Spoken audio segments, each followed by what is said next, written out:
मतलब यह है कि जब किसी घटना की वजह से देश एक बड़ी कीमत चुकाता है, अपने नेता को गंवाता है, तो उन नीतियों में परिवर्तन किया जाता है। गांधी की हत्या की वजह उनकी मुस्लिम तुष्टीकरण की नीति थी। बंटवारा रोकने के लिए वो नाकाम रहे थे, ये दूसरी वजह थी। तीसरी वजह यह थी कि वो शरणार्थी, जो हिंदू शरणार्थी पाकिस्तान से भारत आए थे, उनके प्रति उनका बेरुखा व्यवहार था। और चौथी वजह थी 55 करोड़ रुपए देना। इस वजह से उनकी हत्या होती है। अब उनकी हत्या के बाद होना क्या चाहिए था? ये जो 4 गलतियां, ये 4 भूल कह लें, उनकी हत्या को होने के बाद हमारी तत्कालीन नेहरू सरकार थी, उसको इन गलतियों को दुरुस्त करने की जरूरत थी। इन 4 नीतियों में बदलाव लाने की जरूरत थी, खासकर मुस्लिम तुष्टीकरण की नीति में बदलाव लाने की जरूरत थी।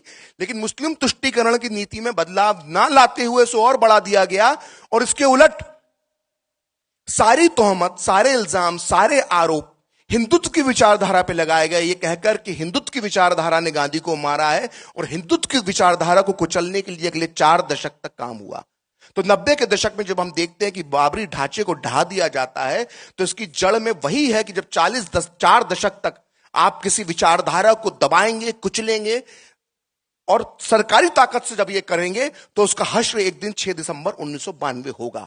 तो इस सारी जड़ में अगर हम चाहते हैं, तो हम गांधी हत्याकांड को पाते हैं। गांधी हत्याकांड सिर्फ एक घटना नहीं है, ये इतिहास का एक वो टर्निंग पॉइंट है जहां से भारत, गांधी की हत्या के पहले और गांधी की हत्या के बाद इसका आकलन होना चाहिए।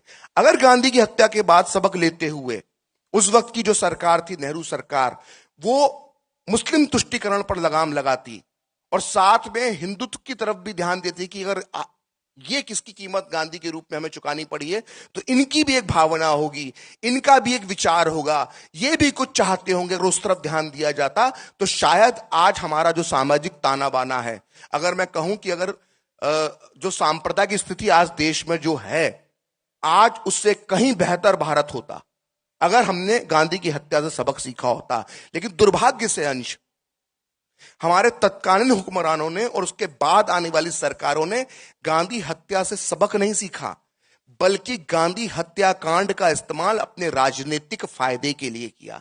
एक कहावत चलती है ना, आप लोगों ने सब सुनी होगी, कि राजनीति की चिता पर राजनीति की रोटी सेकना, किसी की चिता पर राजनीति की रोटी सेकना।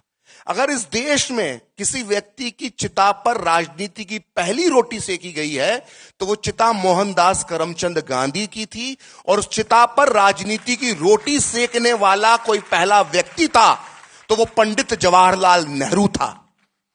और सिर्फ एक जवाहरलाल नेहरू ने नहीं, अगले 75 साल में और आज तक, गांधी की हत्या के बाद से लेकर आज तक, उनकी चिता पर राजनीतिक रोटियां सेकी जाती हैं, हिंदुत्व को बदनाम किया जाता है, हिंदुत्व की विचारधारा मानने वाले, देने वाले वीर सावरकर जैसे महानायकों को बदनाम किया जाता है, हिंदू समाज के लिए सर्वस्व निछावर कर देने वाले आरएसएस जैसे देशभक्त संगठन को बदनाम किया जाता है।